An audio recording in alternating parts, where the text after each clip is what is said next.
Heck yeah. Just blind cast it out there. What's up, fellow fishing fanatic? Today I'm challenging myself to use one lure and one lure only, but I'm pretty confident in it. It is the Wacky Rig. I'm on a smallmouth lake and I've caught a ton of smallmouth using the Wacky Rig, so I've got a lot of confidence in it, but the weather hasn't exactly been cooperative the last few days, so it might be a bit of a challenge. Let's go see if we can't catch some smallmouth. Alrighty, so today we have got the Wacky Rig, and I've got it rigged up actually on a drop shot. We've got about a, I don't know, 1.5 2 foot leader down to the weight, trying to keep that bait, you know, about 1.5 2 foot off of the bottom. I'm currently heading to several rock piles that I know hold fish, and we've got pretty good conditions. I wouldn't mind a little more overcast considering there isn't a cloud in the sky, but we've got a little bit of wind. Number one, it helps cool me down because it's kind of warm.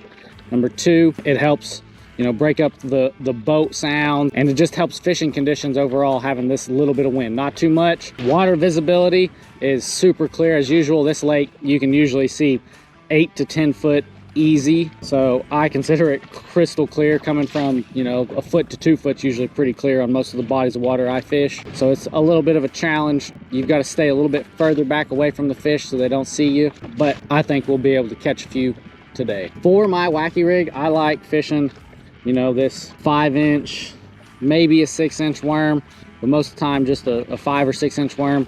I went with this specific color. Number one, it was one of about 4 options I had. Number two, it's just blends right in with the water, and you think, well, they won't ever see it. Trust me, the fish will see it. It just looks more natural, and I'm thinking that we're gonna get some hits. I like the red flake in it just to give it a little bit of a, you know, just entice them just a little bit more. That red hook's a little bit more enticing. You notice I use the smaller hook. You can use an extra wide gap hook. I've caught fish doing it, but number one, since I'm targeting smallmouth, that big hook usually just ends up getting in the way. And number two, it's just completely unnecessary, and they see it in this crystal clear water a lot easier than they do this littler hook. So those are my reasons for that. But like I said, if all you have is an extra wide gap hook, use it, because I've caught fish using that kind of hook. You'll also notice that I shut the big motor down way away from these rock piles. I think the trolling motor in the boat's loud enough as it is. I don't want to come cruising through here with a big motor and just already blow out all these fish and scare them all away. I'd at least like to have a fighting chance catching them.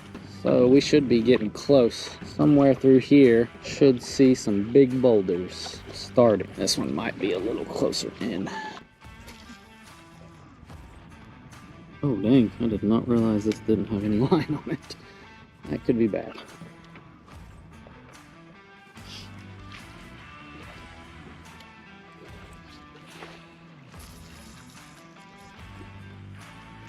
So in this clear water, I like making a very long cast, getting it away from the boat, and that's just so I don't spook any fish with the boat itself. Now, it's inevitable, I'm going to. Every time I come out here, I see fish swimming away, and I know that, oops, they saw me before I saw them, but it does just help making longer casts. You're less likely to spook all the fish away. Right now I'm kind of just blindly casting, hoping I find the rock pile, which isn't the greatest. I'll say it's not the most efficient way to fish. Oops, not so much.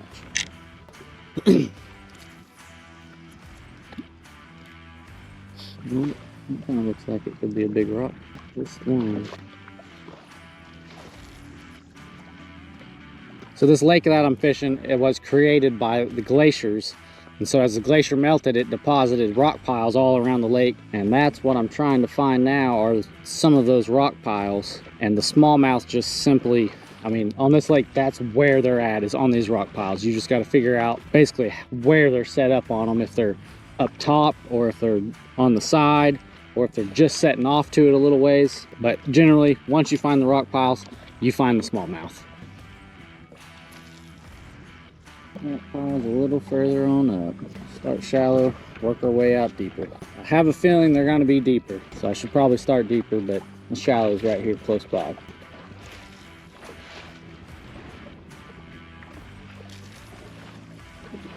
Big lonely rock. And there's not fish around it.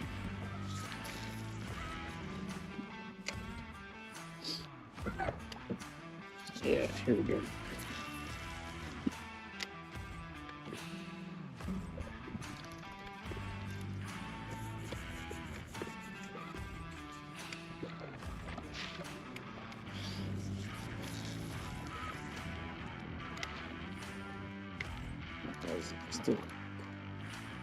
That's a fish. Or maybe it's just me getting blown backwards. Could have been that too. It took off a little faster than I thought it should.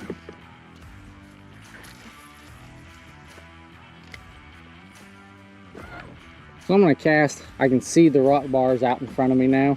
I'm going to cast up to them, and then I'm just going to work my lure back off of them into the deeper water. Now what I'm going to literally do is cast, sink it all the way down the bottom, reel up some slack, pop it off the bottom a little bit, let it sink all the way back down, and then just let it set there even for just a little bit, because that weight will get it close to the bottom, and then it'll slowly flutter to the bottom. And usually when it's on that slower flutter is actually when they're going to hit it, not the fast drop in front of them, unless you just surprise them or they're just really hungry that day. It's another possibility. Let's get on top of that. Let's see.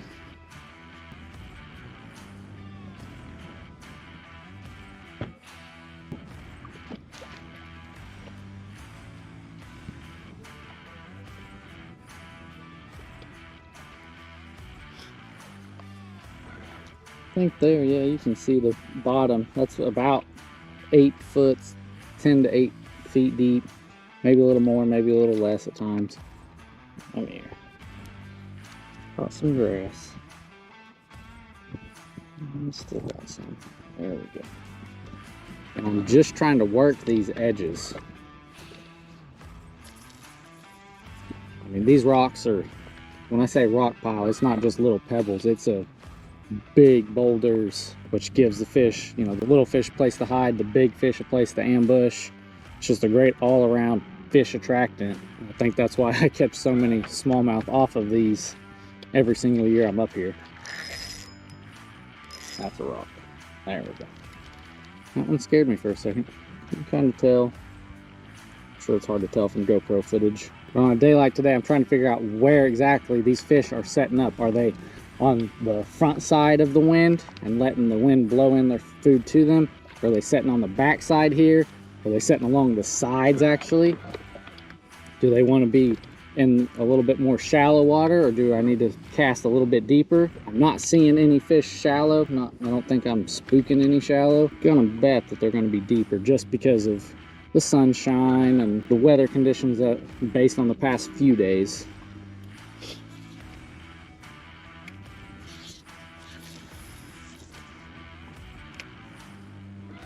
But I wanted to start shallow just because it is the easiest to really spot them and start catching them from.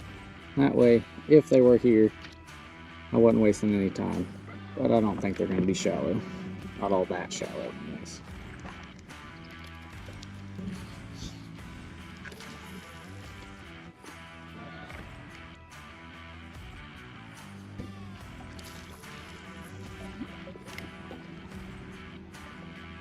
Most of the time it comes unstuck, because it should just be the weight down there at the bottom. There it comes. Alright, so I'm not seeing any fish on top of these rock piles. I mean, you can see it's super shallow right here. That's the bottom, just about 3-4 feet down. And I'm not getting any luck casting onto them and dragging my lure off of them. Haven't even had a single bite yet, which is really disheartening. Been here about 30 minutes, 45 minutes. So we're gonna try setting on top of these piles, casting to the deeper water and bringing it back onto this pile at the top where I'm at, and see maybe if I can't get a bite doing that. Sometimes the fish want the food looking like it's coming from deep to shallow. That's just how it is sometimes. I don't know exactly why they do that, but the other day I was catching quite a few of them, and that's what I was having to do, was cast from the shallow to the deep and then reel it back to the shallow, and that's when I would get a bite. So let's see if we can't do some of that.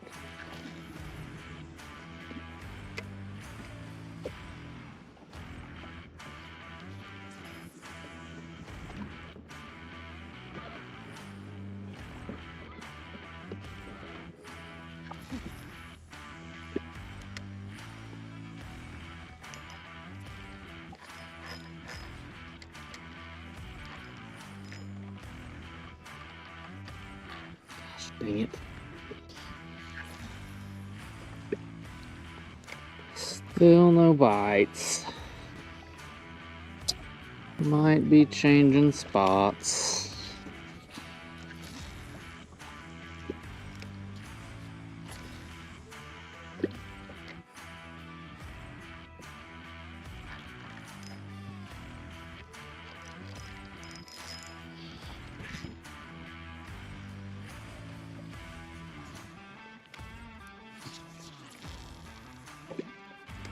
Big rock. Big rock. Just think that the fish should be over it. Around it. Alrighty. Let's go try something else.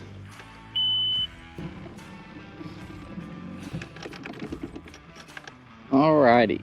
We have moved to a much shallower location. And I know I said I didn't think they would be shallow because I didn't think they would be, but wasn't getting any bites deeper. And this is where the wind is blowing all the food, so this should be a good spot. Keyword should be. Guess that's just part of fishing though, right? Oh, look at that. There's already one. I already saw one swimming by. We might have made a good decision. Wasn't a big one, but I already saw one. Or I didn't see anything the whole time I was fishing those deeper rock piles. How the heck did that happen?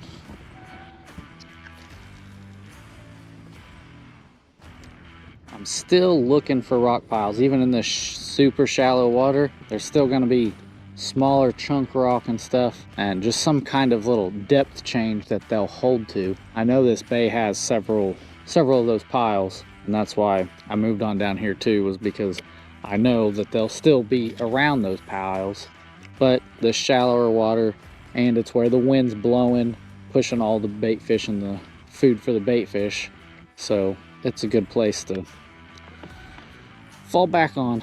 If not, I've got one more trick up my sleeve. Then after that, it would have to be changing lures. And that would defeat the purpose of this video. Could change colors though. That should still be allowed because it'd still be a wacky rig. Might need to do that. There we go. There's some bigger rocks and stuff.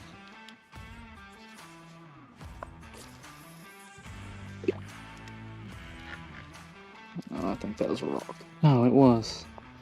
Pulled off my weight. Should have been paying attention to that. It's alright.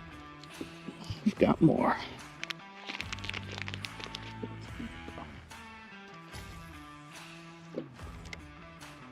And I was hoping seeing that one would be a good sign, but I've not seen any more.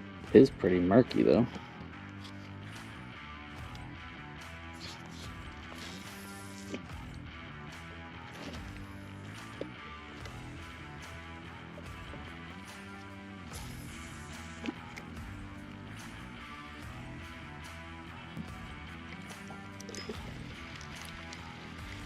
That's a fish. Oh yeah. Heck yeah. Just blind cast it out there. There we go. Just threw up some crawfish. Not a bad one. Not a giant. Not a bad one either. Ooh. Well, I almost got him to the boat. I knew that was going to be risky, but I mean, I did get him to the boat. Didn't get to keep him in my hands. That's alright. At least know now that there is a fish here. Oh, feels good. It's actually, I've got something. Need the net next time. He was on a shallow flat. He was a little too big to boat flip like that, but he wasn't giant either. He was not on this rock point. He was more perusing flat, which kind of surprises me, not gonna lie.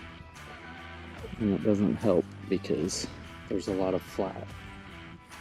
And it's not necessarily something I can key in on and use like, oh, okay, this, target this. Like with these rock piles, you know, you can come find a rock pile and find the fish. He was off the rock pile a little ways, shallow flat. Really no rhyme or reason that I can see or think of.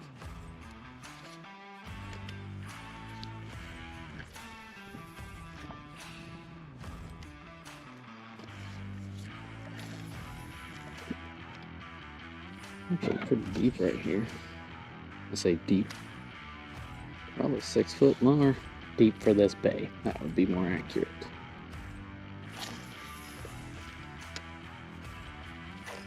Oh, I pulled it out of his mouth. He couldn't have been very big, no?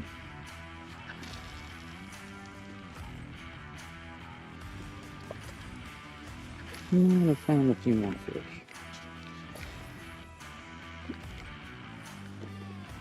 Alright, so what did I learn today from that one catch, that one bite? And honestly, I learned several things. Number one, my instincts still aren't always right. Sometimes, you know, I think, oh, this is going to be the great spot, and it's just not. And, you know, I just happen to think, well, the wind's blowing in more this way. That should be where the fish are, you know, supposedly going. Let's go try it. Thankfully, found that one fish, and that's where it was. But the second thing is I figured out what they were eating simply because I watched when he was fighting, he spit up some crawfish, and now I can better target my lures to mimic a crawfish better. So some people might think that a Wacky Rig isn't a good crawfish imitation, and I would honestly disagree.